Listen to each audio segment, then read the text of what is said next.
Hello dear बच्चों, हमने हमारे प्रीवियस वीडियो में बात कर ली कि किसे इंप्रूवमेंट एग्जाम देनी चाहिए। हमने ये भी बात कर ली कि कौन कौन एलिजिबल है, एक सब्जेक्ट में एग्जाम दे सकते हैं या कितने एक सब्जेक्ट में एग्जाम दे सकते हैं। ये सारे डाउट्स करीब करीब आपके क्लियर हो चुके हैं। अगर फिर भी नहीं हुए हैं तो आप कमेंट बॉक्स में कमेंट करके पूछ सकते हैं।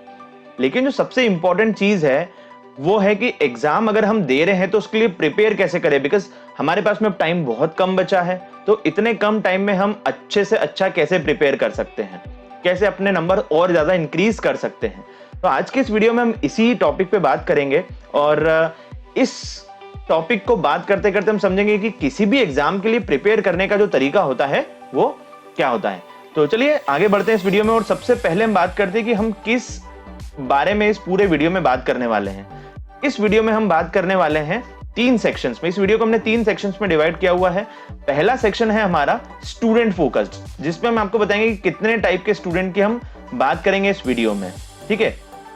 दूसरा है कि आपको अपनी स्टडीज को कैसे प्लान करना चाहिए जिससे आप एक प्रॉपर कम टाइम में ज्यादा आउटपुट ले सको, कम टाइम में अच्छी पढ़ाई कर सको। और जब आप स्टार्ट करो स्टडी तो कौन कौन सी बातें आपको याद रखने की है, ये 3 पार्ट की हम आज बात करेंगे इस वीडियो में। अब हम बात करते हैं हमारे सबसे पहले सेक्शन की, that is student section. Student में कौन कौन से ऐसे स्टूडेंट हैं जो एग्जाम देने के इच्छुक हैं। तो सबसे पहले कंपार्टमेंट वाले स्टूडेंट्स आते हैं, जिन्हें कंपार्टमेंट आइए 1 या 2 सब्जेक्ट्स में वो एग्जाम दे सकते हैं।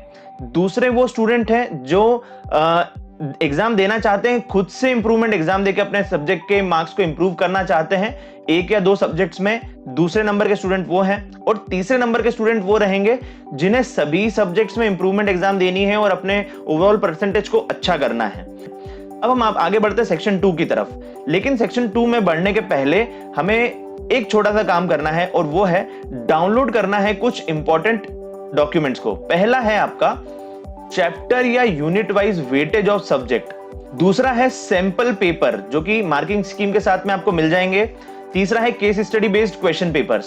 तो ये जो 3 चीजें हैं, ये 3 चीजें आपको ऑफिशियल वेबसाइट ऑफ सीबीएसई से डाउनलोड करनी है। और सीबीएसई की ऑफिशियल वेबसाइट है cbsc.nic.in। ये यहाँ पे जाके आप ये तीनों चीजों को डाउनलोड कर सकते हैं। क्योंकि कैसे हमको इनका यूज करना है, सबसे पहले हम चैप्टर और का चैप्टर वाइज या यूनिट वाइज सब जो वेटेज है उसका कैसे यूज करेंगे। दूसरा फिर हम सैंपल पेपर का यूज करेंगे। और तीसरा कैसे हम केस स्टडी बेस्ड क्वेश्चन का यूज करेंगे हमारे नंबर्स को इंक्रीज करने में।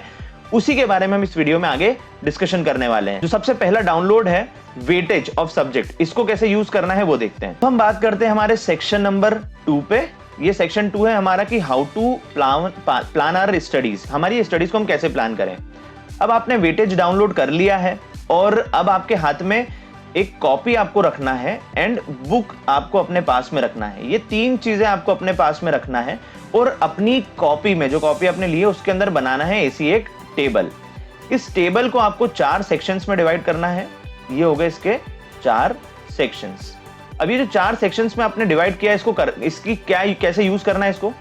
सबसे पहले आपको ऐसे चैप्टर्स के नाम यहाँ पे लिखने हैं जो हाई वेटेज वाले हों और जो आपके अकॉर्डिंग इजी हो। मतलब जो चैप्टर आपको इजी लगते हैं और उनका वेटेज हाई है, उन्हें यहाँ पे प्लेस करना है इस वाले क्वाड्रेंट में। ये हो गया आपका क्वाड्रेंट नंबर 1, ठीक है। कौन सा क्वाड्रेंट हो गया ये? High weightage and easy chapters. ऐसे चैप्टर जो इजी हैं और उनका वेटेज हाई है, उनको आपको रखना है इस वाले क्वाड्रेंट में, क्वाड्रेंट नंबर 1 में। दूसरा, आपको ऐसे चैप्टर्स यहां पे रखने हैं चैप्टर 2, चैप्टर 3 जिनका वेटेज लो है लेकिन वो इजी है। जिनका वेटेज तो लो है लेकिन वो इजी है, तो उन चैप्टर्स को आपको यहां पे रखना है। ऐसे चैप्टर्स जो आपको लगता है कि ये थोड़ा सा मेरे लिए डिफिकल्ट है और इसमें वेटेज हाई है, तो उसको आप रखेंगे इस जगह पे। यहां पे वो चैप्टर्स आ जाएंगे जिनका high weightage and not so easy chapters हैं, ठीक है। नॉट इजी चैप्टर्स है वो आ जाएंगे इस वाले क्वाड्रेंट में।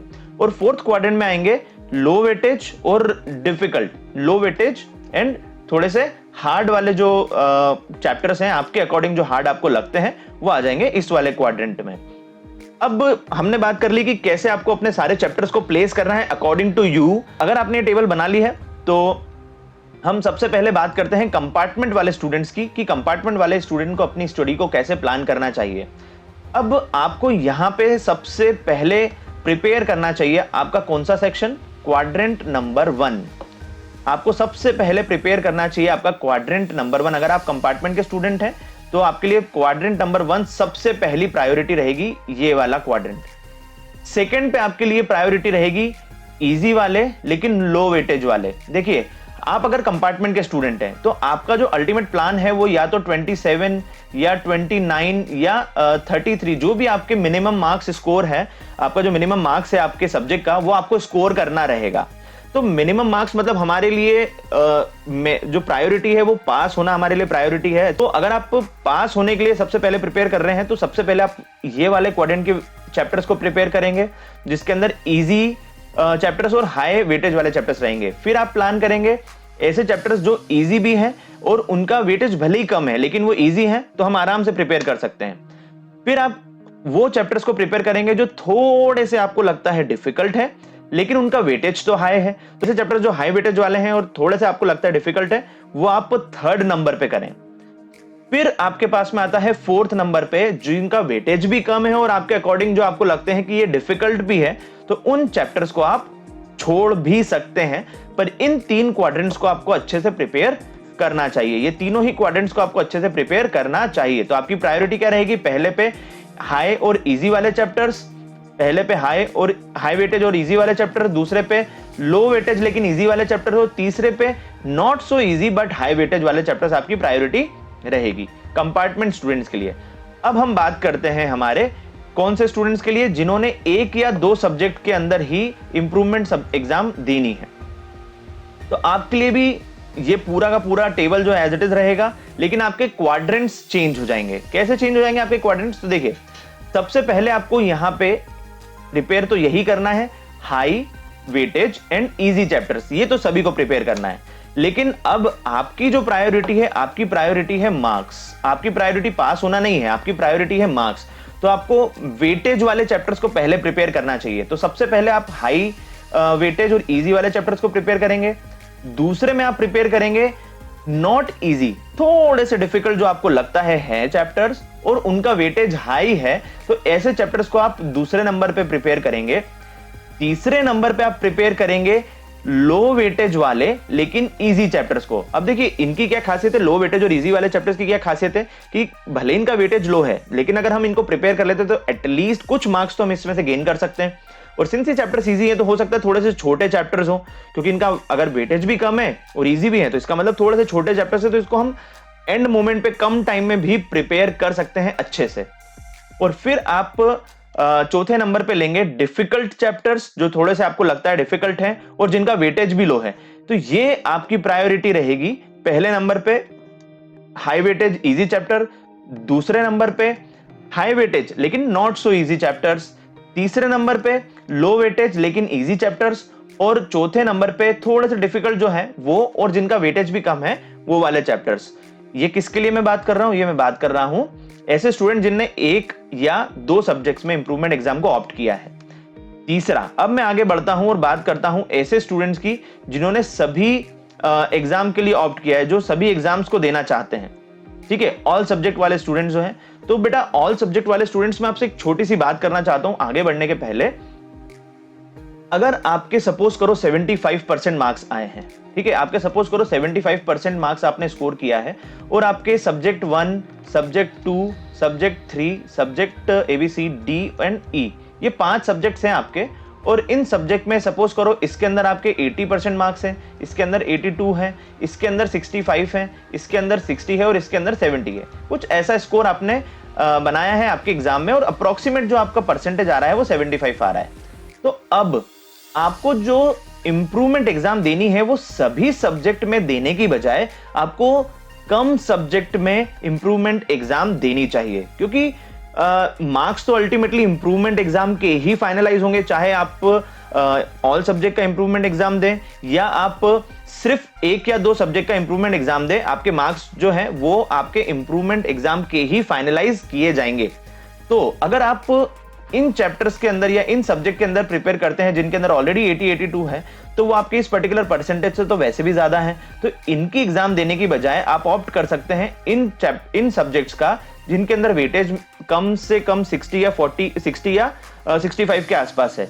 मतलब जिसका आपके ओवरऑल परसेंटेज से वैल्यू कम है उसको आप ऑप्ट कर सकते हैं एग्जाम देने के लिए। तो अगर इसमें जो मार्जिन है, जो आप मार्जिन है उसको देखें तो वो मार्जिन भी बहुत ज्यादा है स्कोर करने के लिए। जैसे इसमें अगर हम देखें तो 20 मार्क्स के अराउंड ही आपके पास में मार्जिन है, लेकिन इन दोनों के अंदर अराउंड 40 मार्क्स का मार्जिन है आपको स्कोर करने के लिए। इसके अंदर भी 30 मार्क्स का स्कोर करने के लिए मार्जिन है। तो आप इसके अंदर अच्छा प्रिपेयर करके ज्यादा नंबर लेकर आ सकते हैं। अगर आप फिर भी सभी सब्जेक्ट की इंप्रूवमेंट एग्जाम देना चाहते हैं तो डोंट वरी, आपके लिए भी सॉल्यूशन है। और आपका सॉल्यूशन वही है जो 1 या 2 सब्जेक्ट वाले बच्चों का था। आपको भी उसी हिसाब से प्रिपेयर करना चाहिए हर सब्जेक्ट को। सबसे पहले हाई एंड इजी वाले, दूसरे पे not easy but high weightage वाले, तीसरे पे लो वेटेज लेकिन इजी वाले, और चौथे पे आपका लो वेटेज एंड नॉट इजी वाले चैप्टर्स जो हैं वो आपको प्रिपेयर करना चाहिए। तो आप इस क्वाड्रेंट में सभी में चैप्टर्स लिख लेंगे सबसे पहले तो कि कौन सा चैप्टर किस तरह का चैप्टर है, और उस अकॉर्डिंग फिर आपकी प्रिपरेशन को आप स्टार्ट कर सकते हैं। ठीक है, तो यहां पे हमने बात कर ली कि कैसे हमको वेटेज को यूज करना है। हमने ये भी देख लिया कि कैसे हमको प्रिपेयर करना है कंपार्टमेंट वाले एक सब्जेक्ट, 2 सब्जेक्ट या ऑल सब्जेक्ट वाले को। अब हम बात करते हैं कि हमें स्टडी स्टार्ट कैसे करनी है। हमारा ये तीसरा सेक्शन आ चुका है कि हमें अपनी स्टडी स्टार्ट कैसे करनी है। अब यहां पे यूज आएगा आपका सैंपल पेपर्स का और मार्किंग स्कीम का। सबसे पहले मैं सैंपल पेपर और मार्किंग स्कीम की बात करता हूं, फिर मैं केस स्टडी बेस्ड क्वेश्चंस की बात करूंगा। आपने सपोज करो चैप्टर नंबर 1 आपके हिसाब से इजी है, चैप्टर नंबर 1 आपके हिसाब से इजी है एंड इसका वेटेज जो है वो भी हाई वेटेज है। तो अब आप सबसे पहले ये वाला चैप्टर उठाना चाहते हैं, चैप्टर नंबर 1। तो चैप्टर नंबर 1 क्या आपको पूरा पढ़ना चाहिए? नो, नॉट एट ऑल, आपको पूरा नहीं पढ़ना है चैप्टर नंबर 1।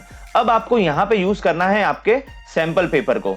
सैंपल पेपर में आप ये देखेंगे कि चैप्टर नंबर 1 के जो क्वेश्चंस है वो कितने मार्क्स में आए हुए हैं और कितने क्वेश्चंस आए हुए हैं। तो सपोज करो कि 1 नंबर में आया हुआ है 2 क्वेश्चन और 4 नंबर में आया हुआ है 1 क्वेश्चन। तो कुछ ऐसा वेटेज है हमारा चैप्टर नंबर 1 का। तो इसके हिसाब से आपको प्रिपरेशन चालू करना चाहिए कि 1 नंबर वाले कितने क्वेश्चन है, या वेरी शॉर्ट जो 1 नंबर में आते हैं वो वेरी शॉर्ट वाले आते हैं या शॉर्ट वाले आते हैं। ठीक है, तो इस टाइप के जो क्वेश्चन है आपको वो प्रिपेयर करना चाहिए फ्रॉम चैप्टर नंबर 1, और लॉन्ग आंसर टाइप क्वेश्चंस आपको प्रिपेयर करना चाहिए फ्रॉम चैप्टर नंबर 1। मतलब ये देखिए वेटेज के अकॉर्डिंग बता रहा हूं मैं कि जितने मार्क का क्वेश्चन है उसके अकॉर्डिंग आपको प्रिपेयर करना चाहिए सिर्फ उन्हीं क्वेश्चंस को जो इस पर्टिकुलर मार्किंग स्कीम में फिट बैठते हैं। ऐसे ही आप हर एक चैप्टर का करेंगे, लेकिन एक साथ में करने की बजाय आप इस चीज को करेंगे चैप्टर वाइज। मतलब सबसे पहले आपने चैप्टर 1 प्रिपेयर कर लिया, आपने चैप्टर 1 के ये सारी चीजें निकाल ली और उसको प्रिपेयर कर लिया है। अब आप बढ़ रहे हैं चैप्टर नंबर 2 की तरफ। तो जब आप चैप्टर नंबर 2 की तरफ बढ़ेंगे तब आप ये सैंपल पेपर का यूज करेंगे चैप्टर नंबर 2 के लिए। ठीक है, फिर उसके बाद में जब आप अगले चैप्टर पे जाएंगे तो उस पर्टिकुलर चैप्टर के लिए प्रिपेयर करेंगे। आप चैप्टर वाइज सॉल्यूशंस ढूंढिए और चैप्टर वाइज मार्किंग कीजिए कि कौन सा क्वेश्चन 1 नंबर में आ सकता है, कौन सा क्वेश्चन 2 नंबर में, और उस हिसाब से अपनी प्रिपरेशन चालू कीजिए। तो ये हो गई सैंपल पेपर की बात। अब आते हैं सबसे इंपॉर्टेंट पार्ट पे, हमारे केस स्टडी बेस्ड क्वेश्चन को कैसे यूज करें। तो बेटा आपको सीबीएसई की ऑफिशियल वेबसाइट पे सीबीएसई ने जो केस स्टडी बेस्ड क्वेश्चन है वो हर एक सब्जेक्ट के और हर एक चैप्टर के अपलोड किए हुए हैं, वहां से आप इसको डाउनलोड कर लीजिए। डाउनलोड करने के बाद में आपको सिर्फ इतना सा करना है कि इसकी हर एक चैप्टर की प्रिपरेशन आपको कर लेनी है। आप एक दिन में 2 घंटा या 1 घंटा भी अगर आप केस स्टडी बेस्ड क्वेश्चंस को देंगे, या तो सुबह या दोपहर में 1 घंटा निकालिए या शाम को 1 घंटा निकालिए, तो आप आराम से 15 दिन में 15 चैप्टर्स को प्रिपेयर कर सकते हैं। और 1 घंटा तो मैं बहुत ज्यादा बोल रहा हूं, आप 1 घंटे में 2 चैप्टर्स के केस स्टडी बेस्ड वाले क्वेश्चंस को सॉल्व कर सकते हैं। इससे आपकी प्रिपरेशन जो होगी वो और अच्छी होगी, और केस स्टडी के जो क्वेश्चंस है वो 20 मार्क्स के अराउंड, 16 to 20 मार्क्स के अराउंड रहते हैं एग्जाम में। इसलिए आपको सबसे अच्छे से केस स्टडी बेस्ड क्वेश्चंस को प्रिपेयर करना चाहिए ताकि आप अच्छा स्कोर कर पाओ इस पर्टिकुलर सेक्शन में, केस स्टडी वाले सेक्शन में। अब केस स्टडी वाले क्वेश्चंस की भी हमने बात कर ही ली है। अब मैं आपसे एक छोटी सी बात बताना चाहता हूं बेटा कि आप मोटिवेटेड हैं, आप एग्जाम देना चाहते हैं और ये आपका मोटिवेशन आपको मिल गया है। ठीक है, मोटिवेशन आपको मिल गया, ये आपका मोटिवेशन है। अब आपको मोटिवेशन मिल गया है, आपको आपका गोल भी पता है कि आपको इंप्रूवमेंट एग्जाम में अच्छा स्कोर करना है, ये आपका गोल है। लेकिन बच्चों मोटिवेशन और गोल के बीच में एक सबसे ज्यादा इंपॉर्टेंट कड़ी जो होती है वो होता है इसका रास्ता कि हम किस रास्ते से इस गोल तक पहुंच सकते हैं। तो ये जो वीडियो मैंने आपके लिए बनाया है ये इसी रास्ते को दर्शाता है। जो अच्छे स्टूडेंट होते हैं, जो हमेशा हाई स्कोर करते हैं, उनके पास में एक प्रॉपर प्लानिंग होती है और वही प्रॉपर प्लानिंग आपको एक अच्छा स्टूडेंट बनाती है हमेशा। तो यही प्रॉपर प्लान जो है आपको भी फॉलो करना चाहिए। आपका अगर खुद का कोई अच्छा प्लान है तो आप कमेंट बॉक्स में कमेंट करके हमें बताइए, ताकि हम और भी स्टूडेंट्स को ये जो प्लानिंग के तरीके हैं ये बता के उनका भी स्कोर अच्छा करने में हेल्प करें। तो इस वीडियो के लिए बस इतना ही। अगर आपको फिर भी आपकी इस स्टडी को लेके, कैसे आपको इंप्रूवमेंट एग्जाम देनी है या इन सब चीजों को लेके कोई भी डाउट है, क्वेरी है, तो आप कमेंट बॉक्स में कमेंट करके पूछ सकते हैं और जल्दी से जल्दी हम उन कमेंट्स का रिप्लाई करने की कोशिश करेंगे। So thank you so much everyone, that's all for this video.